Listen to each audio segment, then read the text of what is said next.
Galera, isso aqui é uma malha de nylon que ela é impregnada com prata, tá? Então o que você faz? Ela é só a malha, ela não tem mais nada, ela não absorve absolutamente nada. Você coloca por cima do curativo. E daí a prata, ela tem um efeito bacteriostático, tá? De amplo espectro. Só que isso daqui você precisa associar com outra coisa. Então, por exemplo, você pode colocar a malha para você cobrir o tecido. Por cima você coloca alguma coisa absortiva, seja um carvão ativado, que ele tem um efeito muito mais absortivo do que... Ele absorve muito e desbrida pouco, tá? Ele mais absorve do que desbrida e ele tira odor, tá? E daí, ou então, por exemplo, você pode colocar um alginato, tá? Outra coisa que você pode levar em consideração também. Ou então, por exemplo, uma espuma. Esse aqui você coloca só a prata por cima. Esse aqui é a prata isolada, tá?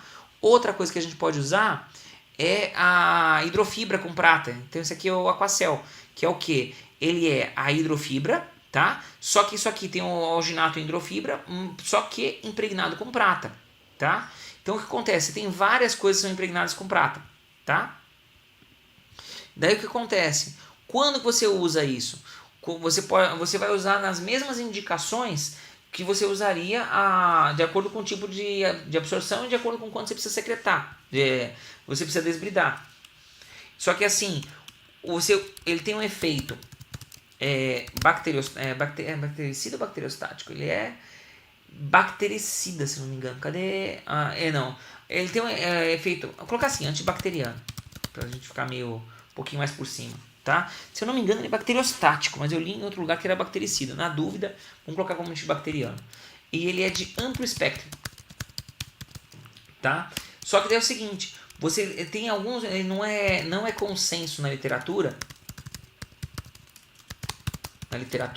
se ele muda de forma muito importante o número de colônias. Por exemplo, se o paciente está com a vida contaminada e não infectada,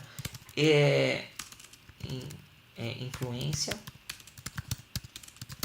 no número de colônias, tá? Então, se ela estiver contaminada, não necessariamente ela vai diminuir, tá? Ele é interessante quando você usa, interessante em lesões infectadas, tá? Claro, se você estiver loucamente infectado e precisa desbridar e tirar, aí é outra história. Você vai usar com antibiótico, quando está numa situação que você pode usar só o antibiótico, isso aqui tem um efeito bacteriostático associado, tá? Em tratamento antibiótico, tá? É outra coisa que você pode utilizar, tá? E outra coisa, você tem alguns estudos, tá? Cadê? Você tem uns estudos mostrando o seguinte, em úlceras de curta duração, você tem uma revisão sistemática mostrando que ela abrevia o uso da prata, abrevia o tempo de cicatrização, tá? Só que você não tem estudos a longo prazo, tem poucos estudos a longo prazo com um segmento longo, tá? Isso é importante a gente lembrar, tá? Outra coisa que tem que lembrar, prata é um metal, né, gente? Prata é metal. Então, dependendo de qual da apresentação, isso aqui não pode entrar na ressonância, tá? Assim, por exemplo, um alginato com prata em microfibra, o Aquacel AG, por exemplo, ele, pela bula, você pode colocar dentro da ressonância. Agora, se você pegar, por exemplo, o Silver Coat, aquela placa com aquela malha de nylon, aquela não pode, porque ela pode acabar migrando, pode acabar tirando o curativo do cara, pode grudar pode acabar manipulando, tendo alguma lesão maior,